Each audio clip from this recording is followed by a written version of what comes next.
ஷார்ஜாவில் வரதட்சணை கொடுமையால் கேரளாவைச் சேர்ந்த இளம்பெண் தனது 1.5 வயது மகளை கொலை செய்துவிட்டு தனது உயிரையும் மாய்த்து கொண்ட சம்பவம் அதிர்ச்சியை ஏற்படுத்தியுள்ளது.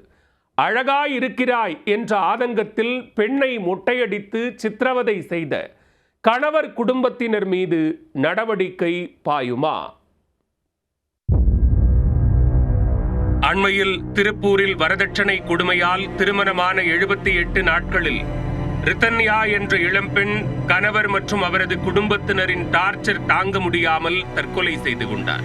இது பெரும் அதிர்வலைகளை ஏற்படுத்திய நிலையில் தற்போது இதே போன்ற ஒரு சம்பவம் கேரள பெண்ணுக்கு நிகழ்ந்துள்ளது.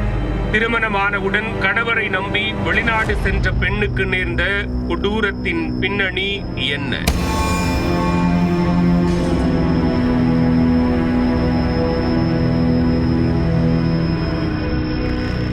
கேரள மாநிலம் கொல்லம் மாவட்டத்தைச் சேர்ந்தவர் விமன்சிகா மணியன். 32 வயதான இவருக்கு கடந்த 2020ஆம் ஆண்டு நிதிஷ் என்பவருடன் திருமணம் நடைபெற்றுள்ளது. விமன்சிகாவுக்கு தந்தை இல்லாத போதும் அவரது தாயார் தனது சக்திக்கு மீறி வரதட்சணையாக நகைகள் மற்றும் பணம் கொடுத்து மகளுக்கு விமர்சையாக திருமணம் நடத்தி வைத்துள்ளார். நிதிஷ் ஐக்கிய அரபு அமீரகத்தில் உள்ள ஷார்ஜாவில் வேலை பார்த்து வந்துள்ளார். அவருடன் அவரின் தந்தை மற்றும் தங்கை நீத்து பென்னியும் உடன் இருந்துள்ளனர். திருமணமான சில நாட்களில் மனைவி விபன்சிகாவையும் ஷார்ஜாவுக்கு நிதின் அழைத்துச் சென்றுள்ளார். இந்த தம்பதிக்கு 1.5 வயதில் பெண் குழந்தை ஒன்று இருக்கிறது. கணவர் மற்றும் குழந்தையுடன் மகிழ்ச்சியாக வாழ்ந்து வந்த நிலையில் அண்மை காலமாக தம்பதிக்கு இடையே பிரச்சனை ஏற்பட்டுள்ளது.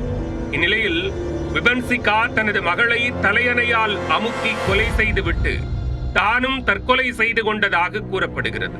இது குறித்து விபன்சிகாவின் தாயார் ஷியாமலா கொல்லத்தில் உள்ள குந்தாரா காவல் நிலையத்தில் புகார் அளித்துள்ளார். அதில் தனது மகளிடம் வரதட்சணை கேட்டு அவரது கணவர் நிதிஷ் மற்றும் அவரின் குடும்பத்தினர் துன்புறுத்தியதாக குற்றம் சாட்டியுள்ளார். தொடர்ந்து மன ரீதியாகவும் உடல் ரீதியாகவும் தாக்கியதாகவும் தெரிவித்துள்ளார். குறிப்பாக விபன்சிகா அழகாக இருப்பது கணவர் குடும்பத்தினரின் கண்களை உறுத்தியுள்ளது. தாங்கள் கருப்பாக இருக்கையில் நீ மட்டும் எப்படி வெள்ளையாய் இருக்கலாம் என அடித்து உடலில் காயப்படுத்தியுள்ளனர். கொடூரத்தின் உச்சமாக விபன்சிகாவின் தலைமுடியை வெட்டியதுடன் மொட்டையும் அடித்து விட்டுள்ளனர். தனக்கு நேர்ந்த சித்திரவதைகளை சகித்துக் கொண்ட இளம்பெண் கணவர் வேறொரு பெண்ணுடன் தொடர்பில் இருந்ததும் கொதித்தெழுந்துள்ளார். அது குறித்து கேள்வி கேட்டதற்காக கணவர் நிதிஷ் விவாகரத்து நோட்டீஸ் வழங்கியதாகவும் விபன்சிகாவின் தாயார் குற்றம் சாட்டியுள்ளார். இது தொடர்பாக கணவர் நிதிஷ் மற்றும் அவரது தங்கை நீத்து பென்னி தந்தை மீது குந்தாரா போலீசார் வழக்கு பதிவு செய்துள்ளனர்.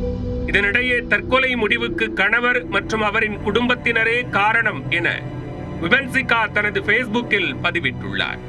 அத்துடன் அவர் கைப்பட எழுதிய கடிதமும் கைப்பற்றப்பட்டுள்ளது. அதில் தனது கணவர் மட்டுமின்றி அவரின் தந்தையும் அத்துமீறி நடந்து கொண்டதாக குற்றம் சாட்டியுள்ளார். அது குறித்து கணவரிடம் புகார் கூறியதற்கு அவர் சொன்ன பதிலை கேட்டு அதிர்ச்சியில் உறைந்ததாக தெரிவித்துள்ளார். உன்னை தனக்கு மட்டுமின்றி தனது தந்தைக்காகவுமே திருமணம் செய்ததாக கூறி கதிகலங்க வைத்துள்ளார். மேலும் ஆபாச படங்களை பார்த்து தன்னை பாலியல் ரீதியாகவும் கணவர் கொடுமைப்படுத்தியதாக அப்பாவி பெண் குறிப்பிட்டுள்ளார். மொத்தத்தில் தன்னை ஒரு நாயை போன்று நடத்தியதால் வேறு வழியின்றி விபரீத முடிவு எடுக்கும் நிலைக்கு தள்ளப்பட்டதாக விபன்சிகா தெரிவித்துள்ளார்.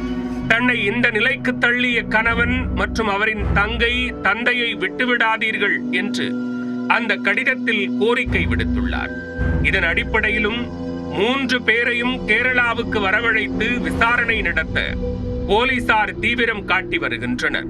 ஷார்ஜாவில் கணவர் மற்றும் அவரது குடும்பத்தினரின் வரதட்சணை கொடுமையால் கேரள இளம்பெண் தனது மகளை கொலை செய்துவிட்டு தனது உயிரையும் மாய்த்து கொண்ட சம்பவம் பேரதிர்ச்சியை ஏற்படுத்தியுள்ளது. இதில் சம்பந்தப்பட்டவர்கள் மீது கடும் நடவடிக்கை எடுக்கப்படுமா?